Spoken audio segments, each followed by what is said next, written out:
Hallelujah, फिर एक बार। और आज हम जो लास्ट टाइम मैंने जो वचन दिया था आपको, मैंने जो शैतान है उसके षड्यंत्रों के बारे में आपको मैंने शेयर किया था। और इस टाइम हम आज देखेंगे कि कैसे हम शैतान के इन षड्यंत्रों से बचने के लिए हम अपना षड्यंत्र रचे। ओके, तो वचन में चलने से पहले एक छोटी सी प्रार्थना करेंगे हम। धन्यवाद पिता परमेश्वर, आज के इस दिन के लिए हम धन्यवाद देते, आज के इस समय के लिए धन्यवाद देते पिता परमेश्वर। जो लोग इस समय जुड़े हैं पिता परमेश्वर, जो मेरी आवाज को सुन रहे पिता परमेश्वर, आपने हम सभी को आशीषित किया पिता परमेश्वर। आपने हम सभी को पिता परमेश्वर फलवंत बनाया पिता परमेश्वर, शारीरिक रूप से, आत्मिक रूप से पिता परमेश्वर। इसके लिए हम धन्यवाद देते पिता परमेश्वर। जो वचन हमने 2 दिन पहले सुना पिता परमेश्वर, आज पिता परमेश्वर हम विश्वास करते कि आज आप हमें कोई नया बात सिखाओगे पिता परमेश्वर, ताकि हम पिता परमेश्वर इस दुनिया के और शैतान के चंगुलों से पिता परमेश्वर दब ना जाए पिता परमेश्वर, परंतु आपने जो विजयी का जीवन दिया उसमें हम जी सके। धन्यवाद देते इस समय के लिए। सारी प्रार्थना हम यीशु मसीह के नाम से करते, सुन और कबूल कर। आमेन आमेन। आज लास्ट टाइम हमने 4 चीजों के बारे में सीखा था, राइट। मैं उन 4 चीजों के बारे में अभी कुछ रिपीट नहीं करूंगी। अगर आप भूल गए हो तो और अपने लिखा है तो प्लीज उसको रेफर कीजिए, या फिर जो यूट्यूब पे ऑलरेडी वीडियो पोस्ट किया गया है उसको आप देख सकते हो, क्योंकि वो डिलीट नहीं हुआ है। और आज हम what is strategies you said, रणनीति। आज हम ऐसे 7 रणनीतियों के बारे में हम देखेंगे, 7 स्ट्रैटेजीज हम समझेंगे कि कैसे जब भी शैतान अपने षड्यंत्र हमारे ऊपर चलाने की कोशिश करता है, वो तो करते ही रहता है, पर हम भी विजयी का जीवन जी रहे। आमेन। आप में से ऐसा कोई है जो विजयी जीवन नहीं जी रहा है? मुझे नहीं लगता है कि हम में से कोई भी हारा हुआ जीवन जी रहे, क्योंकि यीशु मसीह हमारे लिए ऑलरेडी विजयी हो चुका है। आमेन। तो हम एक छोटा सा मैं आपको उदाहरण दूंगी जो लास्ट टाइम दिया था, ताकि आपको याद आए कि मैंने क्या सिखाया था आपको, या फिर आपसे क्या शेयर किया था। मैंने बोला था ना कि एक तेंदुआ होता है और वो उस लंगूर के पीछे पड़ा रहता है। ऐसे ही ये तेंदुआ जो होता है ना हमारे जीवन में, वो भी हमको लंगूर समझता है, पर हम लंगूर नहीं है, हम शेर है। आमेन। हम सब शेर है, राइट। और शैतान जो होता है वो हमेशा एक मसीह लोगों के जीवन में ना डर की भावना हमेशा डालते रहता है। उसका ये काम है, क्योंकि उसने क्या सोचा था कि वो परमेश्वर जो सृष्टि का रचयिता है उससे ज्यादा सामर्थी है, उससे ज्यादा बुद्धिमान है। पर यीशु मसीह ने हमारे लिए क्या किया? उसने अपने आप को बलिदान किया, और फिर वो पत्थर भी हटाया जहां पर वो मरा हुआ था। आमेन। 3 दिन के बाद यीशु मसीह हमारे लिए जी उठा। इसके लिए हमारे जीवन में कितने भी तेंदुए आए, सांप आए, कौवे आए, जो भी आए, वो हमारा कुछ बिगाड़ नहीं सकते, क्योंकि हम यहूदा का शेर है, हम लायन ऑफ जूडा है, राइट। आने वाले दिनों में बहुत जल्द यीशु मसीह फिर एक बार इस धरती पे आने वाले हैं, स्वर्ग से नीचे उतर कर आएंगे आपको और मुझे लेने के लिए। आप और मैं में वही लोग आते हैं जो इन तेंदुओं से जीतने के उनको ज्ञान होता है।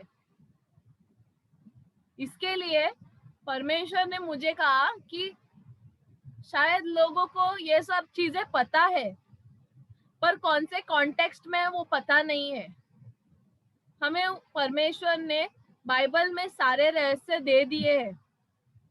हम क्या करते हैं ना, हमें एक ऐसे चाबी का गुच्छा दे दिया है, और परमेश्वर ने वर्ड्स भी लिखा है हमारे चाबी के गुच्छे पर हम लोग सोचते हैं कि सिर्फ साम्स 91 सिर्फ बीमार होते तभी यूज करना चाहिए, या फिर डेविड के जो भी बुक्स है ना साम्स की, पूरी भजन संगीता की, हमको लगता है कि हम आनंदित रहेंगे तभी वो यूज करना चाहिए वो चाबी। जो प्रकाशित वाक्य का समय आएगा ना, यीशु मसीह के आने का टाइम, उसके लिए रुके हम वो चाबी यूज करने के लिए। पर वो चाबियां हमारे लिए दी गई है कि हमको जब भी उसकी जरूरत पड़े, हमको जब भी उस चीज का ज्ञान प्राप्त हो, तभी हम उसको यूज करें। हम इतने सारे चीजों में ऑलरेडी इतने बिजी हो गए हैं कि हम ये चाबियां ना, जैसे कभी कभी आपके सबके घरों में ऑब्वियसली कबर्ड होगा, उसके लॉकर हो गया अंदर, वो लॉकर के अंदर एक छुपा हुआ लॉकर होता है, फिर वो चाबी के गुच्छे में दूसरे भी कबर्ड का चाबी रहेगा, एक दरवाजे की चाबी रहेगी, फिर आपके बैंक के लॉकर की भी चाबी रहेगी। इसमें 10 ऐसे चाबियां रहते हैं, आप सब चाबी लगा कर देखते हो, पर परमेश्वर ने हमें इन सब चाबियों का ना अलग अलग एक कार्य होता है। आमीन। आज हम उन 7 चीजों के बारे में देखेंगे कि कैसे हम जब भी परमेश्वर का ये जो आर्मर पहन के चलते हैं ना हमारे शरीर पर, परमेश्वर ने जो वस्त्र दिया हमें वचन का, फिर सुसमाचार देने का, हमारे जो हथियार दिए है पवित्र आत्मा के द्वारा, पवित्र शास्त्र के द्वारा, उसको हमें यूज करना आना चाहिए। आमीन। तो हम देखेंगे कि कैसे एक सतर्क मसीह जो होता है, जो जागरूक रहता है, वो कैसे शैतान के इन षड्यंत्रों से, जिसके बारे हमने लास्ट टाइम सुना था, कैसे हम उसको हरा सकते हैं। वो हार मानने वालों में से नहीं है, ये भी मैं आपको बता देती हूँ, पर हमारे अंदर है ना विजयी जीवन है हमारा। आमीन। तो हम भी हार नहीं मानने चाहिए, क्योंकि हमारी जीत हो चुकी है। ये तो सिर्फ हमारा टेस्टिंग चलता है। पहला चीज कि हमें, जैसे हम पवित्र आत्मा हमारे इर्द गिर्द है, मौजूद है, ये हम हमेशा एक दूसरे को बताते रहते हैं ना, या फिर हम अपने आप को बताते हैं कि पवित्र यहाँ पर मौजूद है, पवित्र आत्मा यहाँ पर मौजूद है। वैसे हमें भी सतर्क रहना है, जागरूक रहना है कि शैतान का आत्मा भी यहाँ पर मौजूद है। ये जो सृष्टि पे है, जब भी परमेश्वर ने शैतान को स्वर्ग से फेंक दिया ना, तो वो सृष्टि के इस पानी में गिरा, राइट। कहाँ पर गिरा? पृथ्वी पर गिरा, नीचे गिर गया। तो अगर वो यहाँ पर गिरा है, मतलब वो यहाँ पर है। ऐसा कोई है आप में से जो कहता है कि वो नहीं है यहाँ पे, शैतान नहीं है? वो है, पर क्या हम अवेयर रहते हैं कि वो यहाँ पर है या नहीं है? अगर आपके बाजू बाजू में आपको फील होता रहेगा, जो लोग ज्यादा वचन में बने रहते हैं, प्रार्थना में बने रहते हैं ना, लोगों को समझ में आता है ये इसका जो, अगर ये जो बिहेव कर रहा है ना, ये सही नहीं है, ये अचानक इसको क्या हो गया। हम ज्यादा खाने लग जाते हैं, हमको लगता है कि हमको टेंशन होता है। सबको टेंशन होता है यहाँ पे, किसी को दिन में 10 बार होता है, किसी को हफ्ते में 10 बार होता है, किसी को महीने में 10 बार होता है। हम सभी का टेंशन का लेवल एक होता है। ओके। टेंशन 2 प्रकार के होते हैं, एक अच्छा होता है और एक बुरा होता है। उदाहरण के लिए, जो बच्चे लोग स्कूल जाते हैं, कॉलेज जाते हैं, अभी हमको एग्जाम है, हमको अगर टेंशन नहीं होता है तो वो एक टेंशन की बात है। पढ़ाई नहीं हुई है पर टेंशन नहीं हो रहा है, तो ये एक टेंशन की बात है। पर एग्जाम है और टेंशन हो रहा है, हम पढ़ रहे हैं, वो एक अच्छी बात है। वैसे ही जब भी आपको एक अजीब किस्म का टेंशन होता है या बेचैनी होती है, आपके घर में कोई मेहमान आते हैं और आपके घर का वातावरण अचानक से गड़बड़ हो जाता है। मैं मेरे घर का उदाहरण देती हूँ। हमारे बहुत सारे फैमिली है, ठीक है, हमारे आस पड़ोस के लोग हैं, कलीसिया के भी लोग हैं।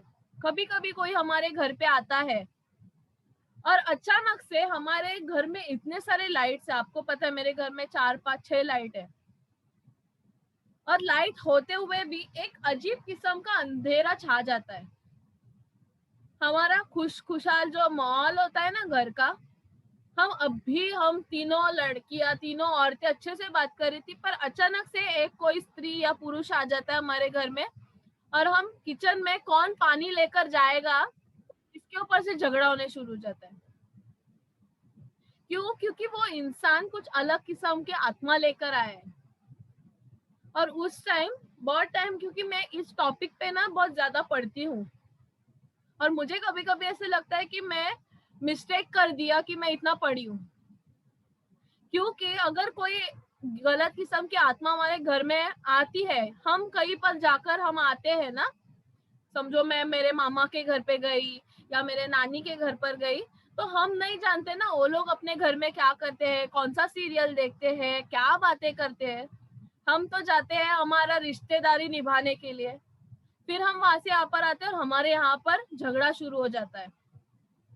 और मुझे ये हमेशा हो जाता है कि मैं पहले देखती हूँ चल रहा है सबका किचकिच किचकिच, ये इसको बोला, उसने ये बोला, और फिर मैं मम्मी को बोलती हूँ या डैडी को, जो भी शांत मुझे लगता है ना उस टाइम कि ये समझने के हालत में है, तभी मैं बोलती हूँ आपको समझ में आ रहा है ये क्या माहौल हो रहा है, ये कौन सा आत्मा आ रहा है हमारे घर में, जहाँ पर हम प्रार्थना करते रहते हैं दिन भर, तो हमारे यहाँ पे प्रेजेंट वर्शिप बजते रहता है,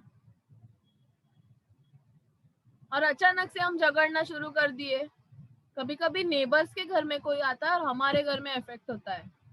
ऐसे में हमको यही चीज मैं बताना चाह रही हूँ कि हमको ये जानना, ये जांचना बहुत जरूरी कि हमारे आसपास में कौन सा आत्मा मंडरा रहा है, ये पवित्र आत्मा है या कोई और आत्मा है।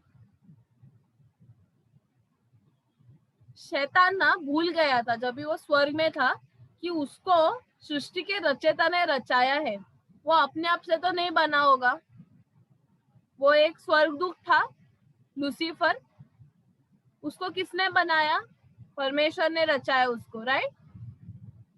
अपने स्वरूप में रचाया, जैसे परमेश्वर था वैसे उसने उसको भी स्वरूप में, अपने स्वरूप में बनाया, उतना ही महानता में।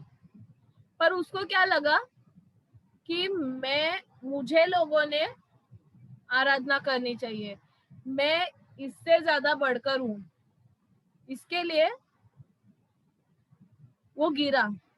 हम वचन में जाएंगे, आयुब 2:2, जोब चैप्टर 2:2, आयुब 2:2। वचन कहता है यहोवा ने शैतान से पूछा तो कहां से आता है? शैतान ने यहोवा को उत्तर क्या दिया? इधर उधर घूमते फिरते डोलते डोलते आया हूँ। वो स्थिर है, एक जगह में स्थिर है। पवित्र आत्मा मेरे अंदर स्थिर है, राइट? आपके अंदर स्थिर है पवित्र आत्मा।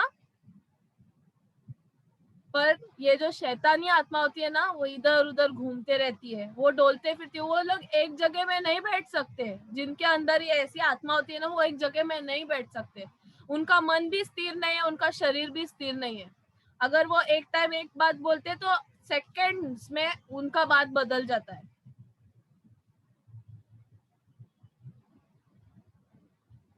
आप सोचिए, अगर जोब के जीवन में, आयुब के जीवन में इतनी परेशानी आई, इतना धनवान मनुष्य था वो, परमेश्वर का हाथ था उसके जीवन पर, उसके ऊपर इतनी परेशानी आई, तो हमारे ऊपर क्यों नहीं आएगी?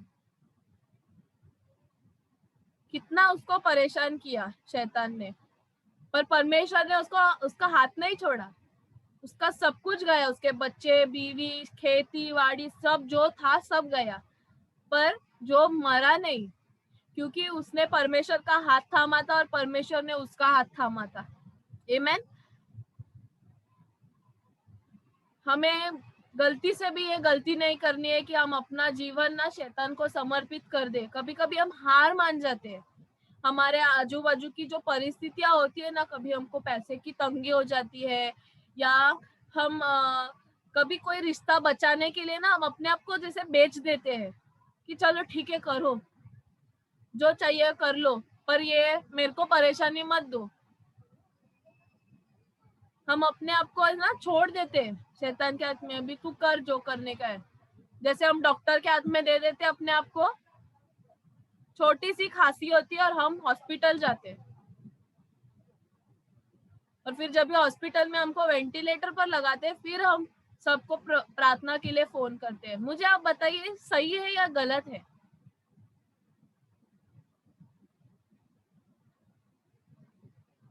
गलत है, राइट? हमने परमेश्वर को बोला कि पवित्र आत्मा आप हमारे जीवन में आइए, मैं आपको स्वागत करता हूँ। परमेश्वर ने अपने हाथों को खोला, स्वर को खोलकर हमको अपना बना लिया। फिर हम थोड़ा सा बीमार हो गए तो हम हॉस्पिटल में जाके सो जाते हैं हफ्ता भर, फिर हम सीरियस हो जाते हैं, फिर हम परमेश्वर के पास आते हैं। तब तक परमेश्वर क्या कर सकता है? जब भी आपके आधे से ज्यादा ऑर्गन्स तो ले लिए हॉस्पिटल ने। अभी तो यही चल रहा है ना हॉस्पिटल में। कोविड के टाइम आपको पता है कितने लोगों के, हमारे यहाँ पर साइन में एक लड़के का थोड़ा सा एक्सीडेंट हो गया बाइक से, और रात को वो बहुत, मतलब जो एमएलए ये लोग रहते हैं ना, पॉलिटिशियन के साथ घूमने वाला लड़का था, मैं जानती हूँ उसको। और उसको साइन हॉस्पिटल में, हमारे यहाँ पर जो मुंबई में नहीं रहते उनको पता नहीं है, हमारे यहाँ पर एक बड़ा म्युनिसिपालिटी का हॉस्पिटल है, वहां पर उसको एडमिट कर दिया उसके दोस्तों ने। एक्सीडेंट बाइक से हो गया था तो, और उस टाइम कोरोना का बहुत ज्यादा प्रेशर था। हॉस्पिटल ने क्या किया, उस टाइम में फायदा उठाया। अभी ये जवान लड़का है, मेरे ख्याल से वो संतोष के इतना होगा, 25-26 साल का, और उसको एडमिट कर दिया। उसके कोई भी फैमिली को उसको मिलने नहीं दिया। दोपहर तक वो ठीक था, बाद में रात को एक्सीडेंट हो गया, दोपहर को ठीक था। अचानक से डॉक्टर ने बोला अभी आप लोग नहीं मिल सकते। उसको ऑपरेशन करके लाए, और ऑपरेशन तो उसके सर का होना चाहिए ना, उसको सर में लगा है। तो बाद में उसको बेड पे लाया, वेंटिलेटर पे लगा दिया। लास्ट में फैमिली को बोला कि हम लोग शायद नहीं बचा पाएंगे उसको, आपको चाहिए तो मिल लो। उसको ऑलरेडी ढक दिया था वो लोग ने, और वो मर गया। तो ये सब मातम का माहौल छा गया। और अचानक से उसके एक दोस्त ने, मतलब वो बॉडी रैप करने के टाइम ना, उनको दे देने का था जलाने के लिए, उस टाइम तो बॉडी भी नहीं दे रहे थे। तो वो दोस्त ने देखा कि उसका ना किडनी निकाल दिया है, किडनी लीवर ऑपरेशन कर दिया था और सिलाया था। तो वो लोग ने पूछा कि टाका क्यों मारा है, उसको तो सर और हाथ में लगा था ना। समझ सकते हम, ब्रेन हेमरेज हो गया समझ सकते हैं, हाथ फ्रैक्चर हो गया समझ सकते हैं, आंख में लग गया था, उसका आंख भी फूट गया था एक, क्योंकि वो एक्सीडेंट इतना हो गया, ब्रेन हेमरेज हुआ था। उसका किडनी लीवर निकाल दिया वो लोगों ने, ये ऑर्गन बेचने के लिए, और बॉडी गायब कर दी। बॉडी किसी और की बॉडी वो लोगों ने दी, क्योंकि इतना बड़ा केस हो गया, किसी और की बॉडी उसके फैमिली ने जला दी। और ये लड़का आज तक मिला नहीं, उसकी बॉडी नहीं मिली। ये सब चीजें हो रहे हैं, हम ऐसे ही चले जाते हैं हॉस्पिटल में ये सोच के कि हम रिटर्न आएंगे। ये शैतान का कार्य चल रहा है। हम वचन में जाएंगे यही समझने के लिए, दूसरा कोरिन्थियों में जाएंगे 2 में वचन 11, 2 कोरिन्थियंस चैप्टर 2 वर्स 11। वचन कहता है कि शैतान का हम पर दाव न चले। क्या ना चले? दाव न चले, उसके कोई भी षड्यंत्र हमारे जीवन पर न चले, क्योंकि हम उसकी युक्ति से अनजान नहीं है। हम जब भी मसीह में आते हैं, हम उसकी युक्तियों से अनजान नहीं होना चाहिए। अगर हम अनजान है तो कहीं पर हमने, हमारे आत्मिकता में हम बड़े नहीं है, मसीह जीवन में हम आगे नहीं बढ़ रहे, हम जहां पर है वहीं पर है। हम अनजान कभी होते हैं? जब भी हम बालक होते हैं, राइट? अभी गुंजा आंटी की सारा और सिद्धि अनजान है, क्यों? क्योंकि वो छोटे हैं अभी। पर जितनी अनजान सारा है उतनी सिद्धि है क्या? नहीं है ना? वैसे ही जब भी हम बड़े होते हैं, हम अनजान नहीं रहने चाहिए, राइट? अगर मैं अभी, मुझे दिख रहा है कि सिग्नल चालू है, गाड़ी जा रही है, पर मैं चल रही हूँ, तो इसका मतलब क्या है? मैं अनजान हूँ, मैं मूर्ख हूँ। मुझे सिखाया गया है कि सिग्नल ग्रीन होता है तभी हम जा सकते हैं, पर अगर वो रेड में मैं चल रही हूँ तो मैं अनजान हूँ। पर जब भी हम बड़े होते हैं हम जान जाते हैं, राइट? तो अभी जब भी हम मसीह में जीते हैं, हम मसीह में फिर से जी उठते हैं बैप्टिज्म लेकर, पवित्र आत्मा जब भी हमारे अंदर आता है, तभी हम अनजान नहीं रहने चाहिए। और अगर हम अनजान है, इसका मतलब है कि हमारा रिश्ता कहीं पर गड़बड़ गया है, हम किसी और चीजों को ज्यादा टाइम दे रहे हैं। आमेन। तो हमें पहली बात, हमें अनजान नहीं रहना है शैतान के युक्तियों से, हमें हमेशा जागरूक रहना है हमारे आजू बाजू में कौन सी आत्मा मंडरा रही है। दूसरी बात कि हमें उसके जो उसकी आइडियाज रहते हैं ना, उसका जो प्लान रहता है, उसको हमेशा समझ लेना चाहिए कि ये क्या खेल खेल रहा है मेरे साथ। ठीक है, हम इफिसियो 6:11 पढ़ेंगे। Efficiency chapter 6 verse 11। इफिसियो 6:11 वचन कहता है, परमेश्वर के सारे हथियार बांध लो कि तुम शैतान की युक्तियों के सामने खड़े रह सको। ये कौन से हथियार दिए हमें? पवित्र आत्मा ने दिए है ना, परमेश्वर ने दिए, सब बाइबल में दिया है हमको, वचन का, अन्य भाषा का, फिर हमें प्रोफेसीज आती है, प्रार्थना करने को हमको दिया है, हमारे जीवन पर अच्छे शब्द घोषित करने के लिए हमारी जबान दी है। इन हथियारों का हमको सही तरह से इस्तेमाल करना है। शैतान का सिर्फ एक ही गोल है, अल्टीमेट, घूम फिर के उसका यही है कि हम उसकी आराधना करें। हम कभी करते हैं ना ये, जब भी हम परमेश्वर के ऊपर विश्वास नहीं करते।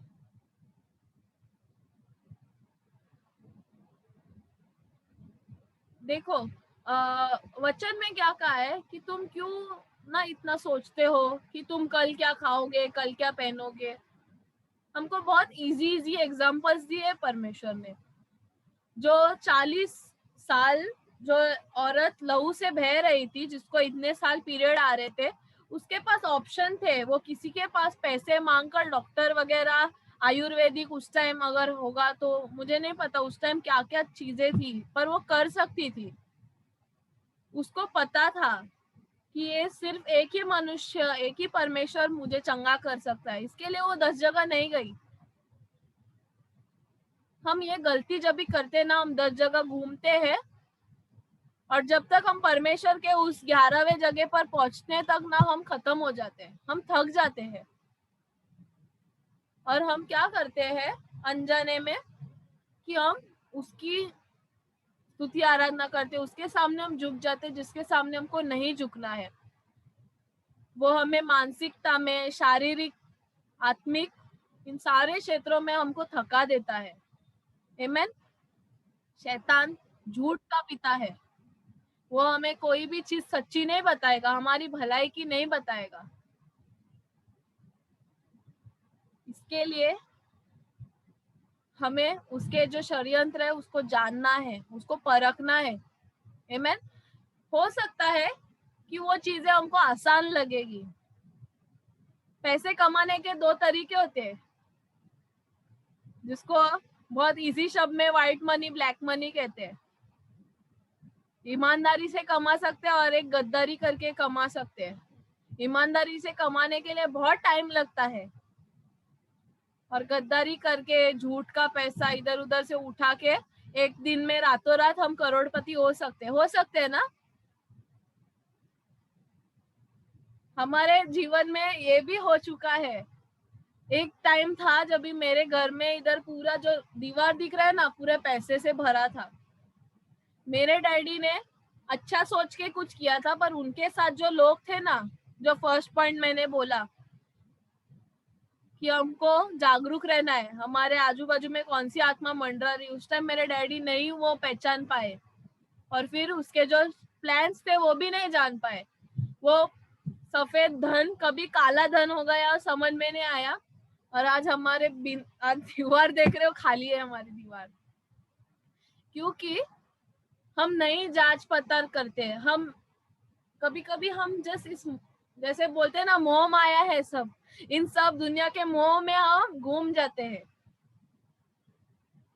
इसके लिए अभी हम सीख गए हैं कि कहाँ से धन आता है। आपके घर में अगर आपके बच्चों के बर्थडे पे या किसी पे, चर्च का भी अगर कोई आपको एनवलप देता है ना गिफ्ट के इसके, तो प्लीज प्रार्थना कीजिए,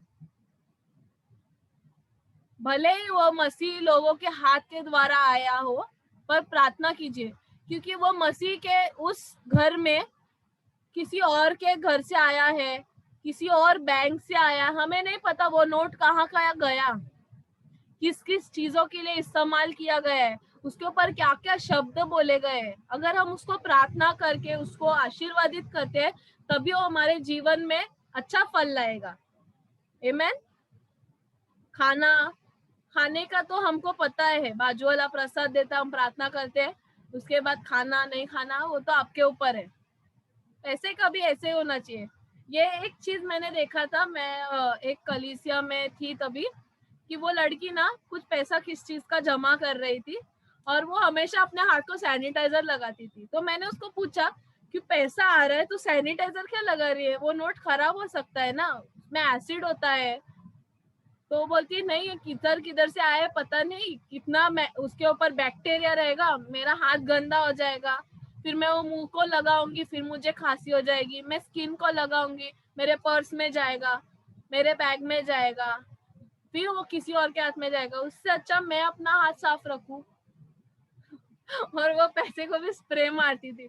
उस टाइम को कोरोना था भी नहीं, तभी भी वो सैनिटाइजर लेके घूमती थी।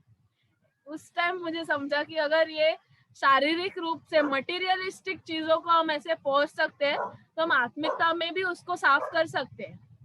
उतना सामर्थ्य है हमारे जीवन में। मैं तीसरा बात कि हमको हमारे विश्वास में, हमारा जो कॉलिंग, हमारी बुलावट में हमको बहुत ना स्ट्रांग रहना है, उसके ऊपर हमको बने हुए रहना है।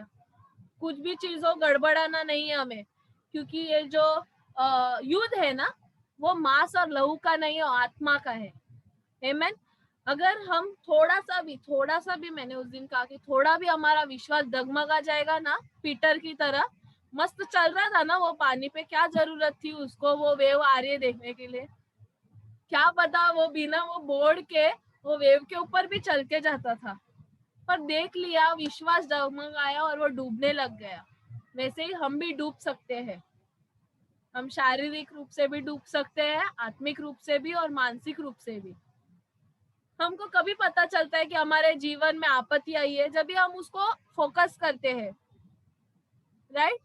एक बच्चा अगर मस्ती कर रहा है, भाग रहा है, अगर समझो जोएल अभी भाग रहा है आंटी के सामने, और आंटी मेरा आवाज सुन रही है, मैं मैसेज दे रही हूँ, जब तक आंटी का फोकस उनके फोन पर ही है, तब तक उनको नहीं मालूम पड़ रहा है या उनको फर्क नहीं पड़ रहा है कि वो भाग रहे हैं या नहीं। जिस टाइम उनकी नजर हटी, दुर्घटना घटी, तभी उनको वो प्रॉब्लम दिखेगा कि जोएल भाग रहा है, उसको लग सकता है। वो सिर्फ भाग रहा है, स्ट्रेट खाली रूम है, पर हम क्या क्या सोचना शुरू कर देते हैं ना, वो गिर सकता है, उसको लग सकता है, वो कुछ गिरा देगा, राइट।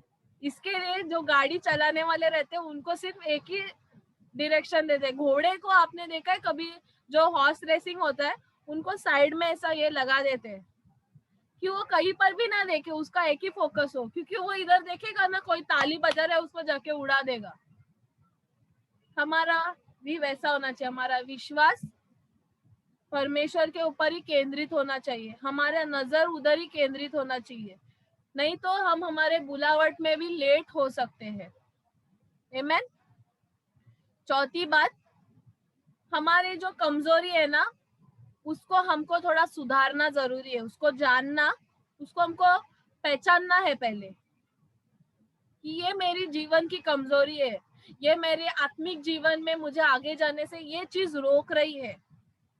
जो हम 21 दिन के उपवास करते हैं, 40 दिन कोई उपवास करता है, कोई महीना भर उपवास करता है, हम किस चीज को लेकर उपवास करते हैं कि ये मुझे बहुत अच्छा लगता है, तो मैं इस चीज के ऊपर अभी फास्टिंग करूंगा। कोई फोन नहीं यूज करते हैं, कोई इंटरनेट नहीं यूज करते, कोई चॉकलेट बंद कर देते हैं, मेरे जैसे कुछ लोग रहते हैं चावल बंद कर देते हैं, क्योंकि वो चावल मुझे बहुत अच्छा लगता है, किसी को चॉकलेट बहुत अच्छा लगता है, कोई टीवी देखना बंद कर देते हैं। अभी ये जो दुनिया में बहुत सारे लोग लेंथ का महीना पालते हैं, 40 दिन उपवास करते हैं गुड फ्राइडे तक। और मेरी एक टीचर है, उसने स्टेटस पे डाला था कि वो इन 40 दिनों में किसी भी चुगली चबाड़ी में वो भाग नहीं लेगी। और ये थोड़ा अलग लगा मुझे, क्योंकि लोग बहुत सारे चीजों का उपवास करते हैं, पर ये थोड़ा अलग है ना, कि मैं किसी भी गॉसिप में, किसी भी चुगली चबाड़ी के जगह में ना बैठूंगी, ना मैं सुनूंगी, ना मैं करूंगी। बहुत अच्छा है, 40 दिन के बाद वो ऑटोमेटिक उसका आदत बंद हो जाएगा चुगली चबाड़ी करने का। औरतों ने ये करना चाहिए, 40 दिन फास्टिंग। इधर उधर की बातें हम बहुत शेयर करते हैं, हम इंटरनेट व्हाट्सएप से भी फास्ट होते हैं। चेंबूर में कुछ हो गया, सायन में पता चल जाता है। जितना फास्ट एरोप्लेन होता है उतना लेडीज का आवाज। कभी कभी जेंट्स भी होते हैं ऐसे। तो हमें अपने कमजोरियों को पहचानना है और उसके ऊपर कार्य करना है। और हमें ये सामर्थ्य ना सिर्फ परमेश्वर की ओर से आता है, इन हमारे कमजोरियों को हमारी शक्ति में बदलने की हमको सामर्थ्य दी गई है। पहले तो हम हमारे शब्दों के द्वारा हमारे जीवन को बदल सकते हैं। दूसरा, हमारा एटीट्यूड, कुछ चीजों के बारे में, किसी मनुष्य के बारे में। फिर तीसरा, हमारा चाल चलन, हमारा कैरेक्टर। इन चीजों के ऊपर हमको कार्य करना जरूरी है।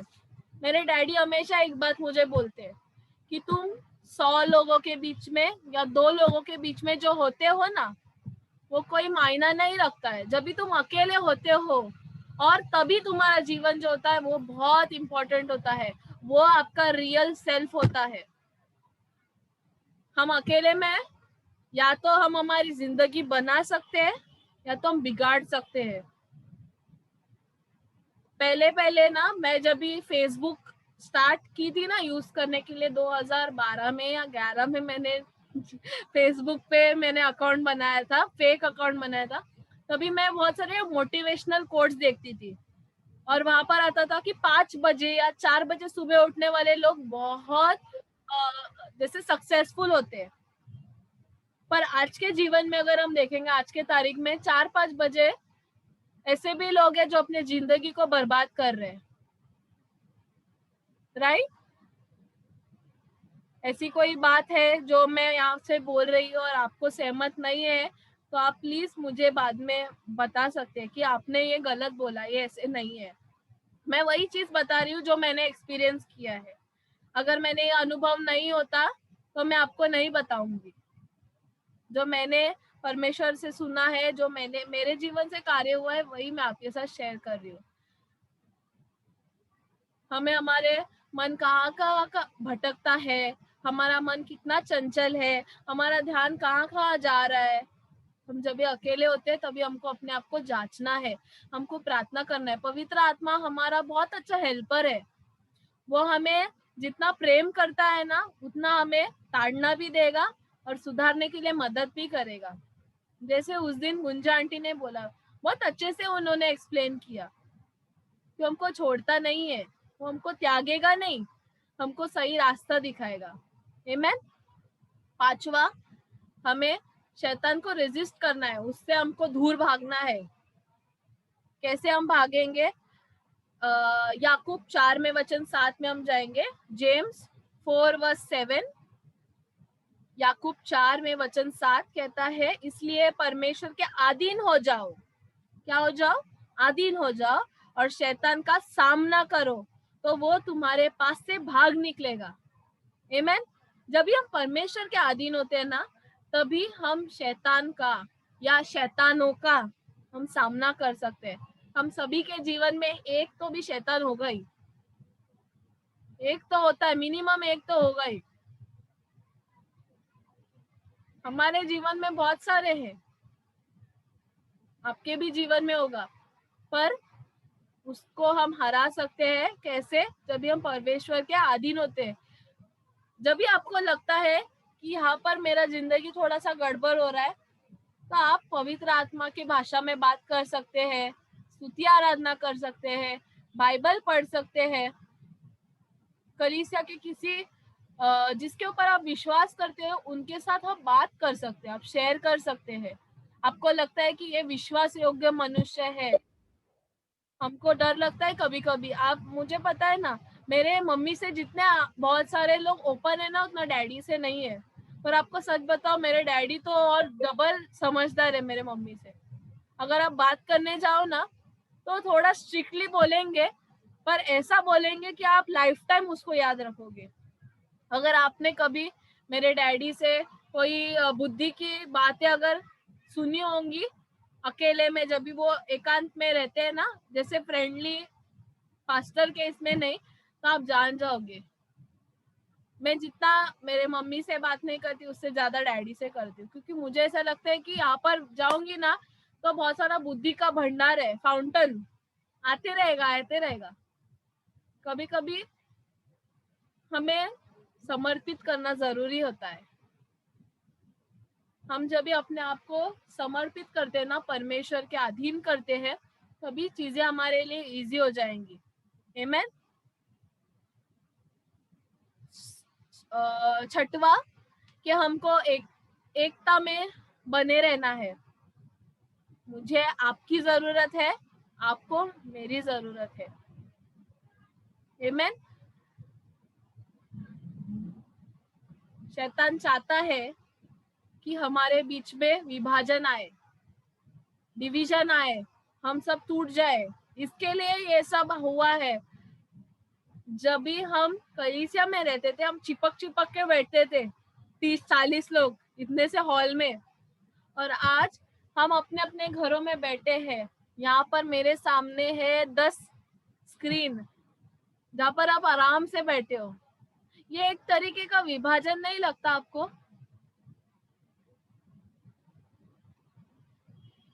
राइट?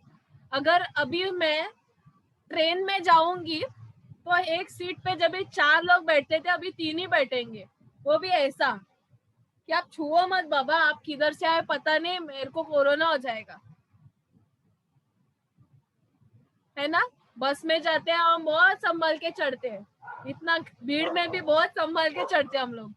बाजू में मत बैठो, इधर मत छुओ, उधर मत छुओ। ये विभाजन है। हमारे देश में क्या चल रहा है? जातिवाद में, भाषा के ऊपर, रंग के ऊपर, सब विभाजन की आत्मा आई है। राइट? ये किसकी आत्मा है? ये स्वर्ग की आत्मा तो नहीं है। स्वर्ग चाहता है कि हम सब एकत्रित हो। आमीन। जब भी हम अलग होते हैं ना, तभी तीसरा इंसान को जगह मिलता है बीच में आने का। इसके लिए जब भी जो शादीशुदा लोगों के लिए ज्यादा वचन बोला जाता है कि टू हैव बिकम वन, दो शरीर एक आत्मा हो गए। अभी 2 जन एक हो जाते हैं, तभी वहां पर सामर्थ होता है। और वो 2 जनों में सिर्फ तीसरे का एक ही चीज को, एक ही मनुष्य को एंट्री होनी चाहिए, वो है पवित्र आत्मा को, परमेश्वर को ही। 2 जनों के बीच में जो शादीशुदा है उनके लिए मैं कह रही हूँ। अगर आप शादीशुदा है, आप 2 जन के बीच में आपका बच्चा भी नहीं आना चाहिए। ये चीज मैंने मम्मी से भी सीखी है मेरे, और पवित्र शास्त्र से भी सीखी है। भले मेरी शादी नहीं हुई है, पर ये चीज पर मैं अटल हूँ कि अगर मैं कल को शादी करूँ तो मेरे और मेरे पति के बीच में सिर्फ एक ही जन होगा, वो है पवित्र आत्मा, और कोई नहीं। मेरे माँ बाप नहीं, उसके माँ बाप नहीं, घर नहीं, पैसा नहीं, कोई भी नहीं, सिर्फ पवित्र आत्मा। अगर यीशु मसीह के बीच में और कोई आ जाता था ना, वहां पर पुत्र था वो, पवित्र आत्मा जो आया नहीं था, जिसके लिए ये सब कार्य हुआ, और पिता था। ये पिता और पुत्र के बीच में किसी और की पुत्री आ जाती थी ना, बहुत प्रॉब्लम होता था। पर यीशु मसीह ने अटल रहे। यीशु मसीह को एक बुलावट थी, वो बुलावट उनको पूरी करनी थी। क्या थी? हमारी जान बचानी थी, उस क्रूस पर चढ़ना था। अगर कोई स्त्री आ जाती थी तो मुझे नहीं लगता वो स्त्री उसको क्रॉस पे जाने देती थी। नहीं, वो पाप से बन जाते थे। राइट? इसके लिए अगर आपके जीवन में कोई और आना है, तीसरा इंसान, आपके परिवार में कोई तीसरा इंसान आना है, तो वो पवित्र आत्मा के अलावा और कोई नहीं होना चाहिए। आमीन। हम सभा उपदेशक में देखेंगे, एक्कलसियास्टिस 4 में वचन 12, सभा उपदेशक 4 में वचन 12 कहता है, यदि कोई अकेले पर प्रबल हो तो हो, परंतु दो उसका सम्मान कर सकेगा। जो डोरी 3 तक से बटी है वह जल्दी नहीं टूटेगी। 3 तक से मतलब 3 नॉट से बांधी है, वो टूटेगी नहीं, राइट। घर में भी देखो, हमारे यहाँ पर ना कुत्ते हैं बहुत छोटे छोटे। अगर आप मेरा स्टेटस देखते रहेंगे रेगुलरली तो आपको पता रहेगा कि मैं कुत्तों को ज्यादा इधर देखती हूँ। वो छोटे छोटे पिल्लू है, जब भी उनकी माँ भौंकने लग जाती है ना तो वो समझ जाते हैं। तो खेलते रहते अभी पूरे ग्राउंड में, बड़े हो गए तो जब भी उनकी माँ या उनके बहन भाई जो है ना और वो भौंकना शुरू कर देते, ये सब लोग इकट्ठे हो जाते हैं और ऐसे बैठ जाते हैं। वो सर्कल बनाते हैं और एक के ऊपर एक ऐसा मुंडी रख के पैर बीर पूरा बांध के सो जाते हैं। उनको ऐसा खींचना पड़ेगा अलग करने के लिए, और वो तब तक एक साथ बंधे रहते हैं जब तक उनकी माँ उनको आके ऐसा लिक नहीं करती है या अपने आप को फील नहीं कराती कि आप अभी सेफ हो। उनकी यूनिटी है, उनमें एकता है। अगर हमारी एकता टूट जाएगी ना तो हम सब बिखर जाएंगे और कोई और जीत जाएगा। इसके लिए मसीह होने के नाते हमको एक दूसरे को सपोर्ट करना है।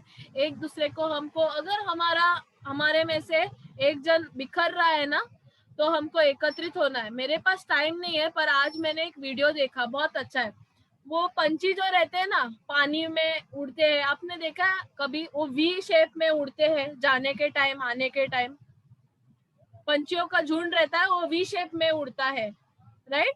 आज मेरे टीचर ने मुझे वो दिखाया, हम कुछ सीख रहे थे लीडरशिप के बारे में, उसमें उन्होंने दिखाया वो वी शेप में इसके लिए उड़ते हैं ताकि वो उनको ना, उनका दृष्टि सबको एक समान दिखे। अगर हम आगे पीछे घूमेंगे तो एक दूसरे को टकरा कर गिर सकते हैं। हवा में उड़ रहे हैं ना वो लोग।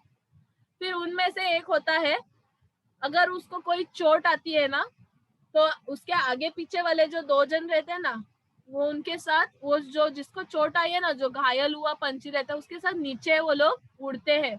तब तक उड़ते हैं जब तक वो या तो मर नहीं जाता है या फिर वो जब तक स्ट्रांग होकर वापिस उनके साथ जुड़ नहीं पाता है। पर वो 2 जन उसको छोड़ेंगे नहीं, ये उनकी स्ट्रैटेजी है। और वो आवाज करते रहते हैं। क्यों आवाज करते हैं? ताकि वो एक दूसरे को वो प्रोत्साहित करते रहे कि वाह चलो चलो और जाने के, अपना घर नहीं आया है। वो कितने सारे समुंदर पार करके आते हैं। शिवड़ी का जेटी जिनको पता है ना, वहां पर फ्लैमिंगो आते हैं, वाशी विशी साइड में भी दिखते रहेंगे। वो पिंक कलर का रहता है, उसकी मुंडी थोड़ी सी बड़ी रहती है, बहुत खूबसूरत दिखता है। वो हमारे मुंबई में यहाँ पर आता है शिवड़ी में। और वो बहुत सारे समुंदर, बहुत अफ्रीका से कहाँ से उड़ के आते हैं। कैसे आते हैं लोग, हमने कभी सोचा भी नहीं होगा ना कि उनको डायरेक्शन कैसे पता है। हर साल ये लोग आते हैं ठंडी के मौसम में, फिर चले जाते हैं। ये लोग एक दूसरे को प्रोत्साहित करते आते हैं। वैसे ही हम मनुष्य को भी, हम कलीसिया के लोगों को भी, हम फैमिली है, हमको एक दूसरे को प्रोत्साहित करना है। हम एक दूसरे के विरुद्ध ना जाकर हम एक दूसरे के साथ होने चाहिए। अगर हम देखते हैं कि हमारे में से एक का बच्चा थोड़ा सा डगमग जा रहा है या एक का जीवन थोड़ा सा ऊपर नीचे हो गया, हमको उनको बार बार टोच कर नहीं, पर हमको उनको प्रोत्साहित करना है। हमको उनके लिए प्रार्थना करनी है, जरूरत पड़े तो उनके लिए हमको उपवास प्रार्थना करनी है। अगर मेरे घर में अभी अगर रैप्चर आ गया और मैं रह गई तो मेरे मम्मी को कैसे लगेगा? आप में से किसी को अच्छा लगेगा कि यीशु मसीह आया और आप में से एक जन रह गया, आपके परिवार का एक जन रह गया? हम तो चाहते भी नहीं है कि हमारा अविश्वासी दोस्त भी यहाँ पर रहे, क्योंकि हमको पता है आने वाले दिनों में क्या हालत होने वाली है। अभी जो हो रहा है ना उससे बदतर होने वाला है, 100 गुना बदतर। यहाँ पर नर्क बनने वाला है। हम चाहेंगे क्या हमारा कोई दोस्त या हमारा कलीसिया का कोई जन इस नर्क में रहे? मैं तो नहीं चाहूंगी। इसके लिए हमको एक दूसरे को प्रोत्साहित करना है और एकता में रहना है। लास्ट पॉइंट, हमें यीशु मसीह को बहुत गहराई से जानना जरूरी है। जब भी हम यीशु मसीह को गहराई से जान पाएंगे, उसको पहचान पाएंगे, तभी हम शैतान को फटक से हम ढूंढ सकते हैं, राइट। अगर अभी रेबेका आंटी का मैं एग्जांपल लूंगी। रेबेका आंटी, जिनको अगर आपको पता नहीं है तो रेबेका आंटी स्कूल नहीं गई थी, ओके। तो जायज सी बात है, जब तक वो पढ़ने लग गई थी तब तक जॉन बड़ा हो गया था, राइट। जॉन बड़ा हो गया था ना जब तक आप पढ़ने लगे थे बाइबल। और रेबेका आंटी अगर अभी पढ़ नहीं सकती है तो वो अपने बेटे को ट्यूशन ही भेजेगी ना, राइट। उन्होंने ट्यूशन में भेजा क्योंकि वो पढ़ नहीं सकती है। जितना अंकल अपने बेटे को संभाल पाएंगे, डेविड अंकल, उतना उन्होंने ट्राई किया, पर फिर भी उनको ट्यूशन भेजना पड़ेगा, क्योंकि एक लिमिट तक हम अपने बच्चे को पढ़ा सकते हैं और उसके बाद वो ट्यूशन टीचर देख लेती है, क्योंकि उनको पता रहता है कि क्या पढ़ाना है, मैथ्स का क्या करना है, जो भी है। पर अभी आंटी पढ़ सकती है, जितना भी पढ़ सकती है उतना तो एटलीस्ट अभी वो अपने बच्चे को सिखा पाएगी। अभी वो अपने बच्चों के साथ सीखेगी भी और सिखाएगी भी, राइट। इसका मुझे कहने का ये मतलब है कि जब भी हम किस चीज को जानते हैं ना, तो जो और भी चीजें होते हैं ना वो भी हम जान पाएंगे। अभी उनको कोई चीट नहीं कर पाएगा, 10 रुपए के बजाय वो 20 रुपए नहीं दे के आएगी, राइट। उनको कोई भी ऐसे ही नहीं बोलेगा क्या आपको पढ़ने को नहीं आ रहा है क्या, वो बोलेगी तेरे को आ रहा है पढ़ने को, मुझे तो दिख रहा है कि यहाँ पर कुछ लिखा है जो तुम मुझे गलत बता रहे हो, राइट। ऐसे हमको कोई फूल नहीं कर पाएगा, कोई भी आत्मा हमारे साथ हमको मूर्ख नहीं बना सकेगी। अगर हम पवित्र आत्मा को जानते हैं, परमेश्वर के साथ हम गहराई का रिश्ता होगा। आमेन। पहला यूहन्ना 4 में वचन 4, 1 जॉन 4:4 वचन कहता है, पहला यूहन्ना 4 में वचन 4 कहता है, हे प्रिय बालकों, तुम परमेश्वर के हो और उन आत्माओं पर जय पाई है, क्योंकि जो तुम में है वो उससे जो संसार में है बड़ा है। जो मुझ में है वो संसार से बड़ा है। ये रहस्य, ये इतना सा 3 लाइन का वर्ड्स अगर हम जान पाएंगे ना, इसके गहराई को अगर हम समझ पाएंगे ना, तो हम कोई भी शैतान को, कोई भी आत्मा को पहचानने में गलती नहीं करेंगे। ये हमें जानना जरूरी है। आमेन। जो आपके अंदर है, जो ज्योति के अंदर है, जो निशा के अंदर है, जो शिंदे आंटी के अंदर है, वो सृष्टि में किसी और से भी बड़ा है। जो भी होगा, हमारे पॉलिटिशियन होंगे या कोई संस्था होगी या कोई भी चीज होगा, उससे बढ़कर है। आमेन। परमेश्वर को जानने से ही हमको अधिकार मिलता है। अगर मैं अनजान हूँ इस चीज से कि मैं मार्टिन डिसूजा की बेटी हूँ, पर मार्टिन डिसूजा बोल रहा है कि तू मेरी बेटी है, पर मैं ये नहीं जानती हूँ, या फिर मैं एक्सेप्ट नहीं कर रही हूँ कि मैं उसकी बेटी हूँ, और फिर जब ये प्रॉपर्टी उनको देना है तो क्या वो देंगे मुझे? वो बोलेंगे अभी क्या करेगी, इसको कैसे दूं मैं, ये तो मेरे को जानती नहीं है। जो अनाथ आश्रम से जो बच्चों को हम गोद लेते हैं ना, अडॉप्ट करते हैं बच्चों को, वो जब भी जान जाते हैं कि ये माँ बाप आज से मेरे माँ बाप है, तब से जो भी उन माँ बाप का जो भी है वो उनका हो जाता है, राइट।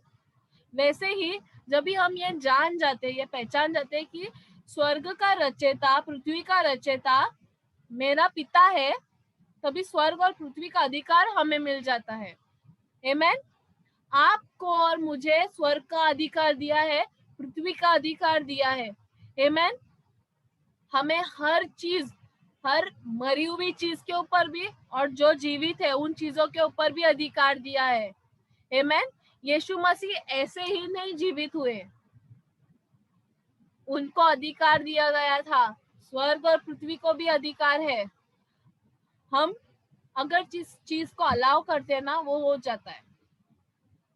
आमीन। हम रोगों को चंगा कर सकते हैं, हम मरे को मुर्दे में से जिला सकते हैं, हम हमारी मरी हुई स्थिति को जिला सकते हैं, हमारे कर्ज को भी मुक्त कर सकते हैं। हम हमेशा देखते हैं कि कुछ कुछ लोग हैं चर्च पे, उनके जीवन में हमेशा टेस्टिमनी होती है। हर टाइम वो चर्च में आएंगे, उनके पास एक ना एक गवाही रहती है। ज्योति आंटी का मैं आपको उदाहरण दूंगी, वो यहाँ पर है। तो उनको जिस दिन मालूम पड़ा कि स्वर्ग और पृथ्वी का रचयिता मेरा पिता है, उनके जीवन में इतने सारे चिन्ह चमत्कार हुए। उनका घर जो उनका नहीं हो सकता था, वो भी हो गया। जो चीज उन्होंने अपनी सांस के बारे में सोचा था, वो सांस कैसे इतना पिघल गई, है ना। शायद वो बहुत पत्थर हृदय की होगी, कैसे वो नम्र हो गई, क्योंकि ज्योति को पता था कि अगर स्वर्ग और पृथ्वी का अधिकार मेरे हाथ में है, तो ये छोटा सा घर क्यों नहीं मेरा हो सकता है ना। वो अकेली औरत अपनी 2 बेटियों को जो बढ़ रही है, इतने आसानी से संभाल सकती है। उनको घर पे छोड़ के वो काम पे जाती है। क्यों? उसको डर नहीं है कि कुछ होगा। वो जिस एरिया में रहती है, वहां पर कोई नहीं अपने बच्चों को, लड़कियों को छोड़कर जाने का कोई सोच नहीं सकता है, जितना कि मैं जानती हूँ। कोई भी नहीं। मेरे मम्मी डैडी भी बाजू वाले को बोलकर जाते, मैं तो इतने अच्छे कॉलोनी में रहकर भी इतने साल से, मैं तो कहीं पर भी जाऊँ लोग मुझे पहचान जाएंगे कि तू मार्टिन की बेटी है ना। पर तो भी वो अपने बच्चों को छोड़कर जाती है काम पे, आराम से शाम को आती है। कभी कभी तो वो हमारे घर पे प्रार्थना करके, नीला आंटी के घर पे प्रार्थना करके फिर घर पे जाती है। क्यों? क्योंकि उनको पता है कि ये घर के इर्द गिर्द कोई भी नहीं आएगा, इसको मैंने कवर किया है मेरे परमेश्वर के लहू के द्वारा। आमीन। हमको अधिकार दिया गया है। आमीन। तो ये 7 चीजें हैं जिनके द्वारा हम कोई भी युद्ध को हम जीत सकते हैं। आमीन। और इसके साथ मैं छोटी सी प्रार्थना करूंगी और इस वचन को आज समाप्त करूंगी। आमीन। आइए हम प्रार्थना करते हैं। धन्यवाद पिता परमेश्वर, इस समय के लिए हम धन्यवाद देते, आज के इस दिन के लिए धन्यवाद देते पिता परमेश्वर कि आपने हमसे बातें की, आपने हमको नया प्रेरणा दी पिता परमेश्वर। धन्यवाद देते पिता परमेश्वर कि आपने हमको नया मानना दिया। होने देना पिता परमेश्वर, जब भी हम इसको चबाए पिता परमेश्वर, हमारे जीवन में इसको जब भी हम लागू करें, होने देना पिता परमेश्वर, हम पूरे सतर्कता से करें पिता परमेश्वर, पूरी तरह से जागरूक हो पिता परमेश्वर।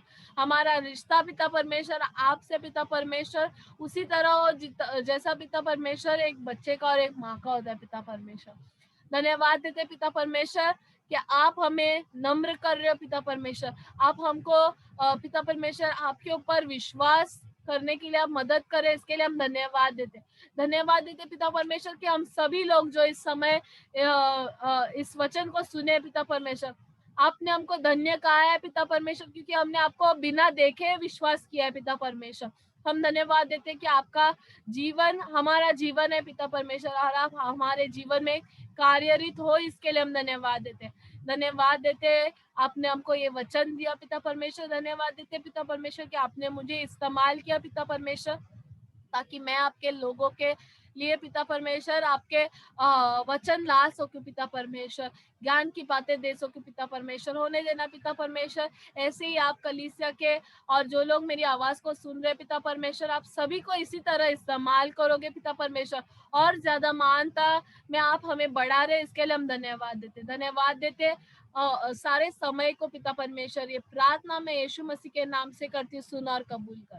आमीन आमीन।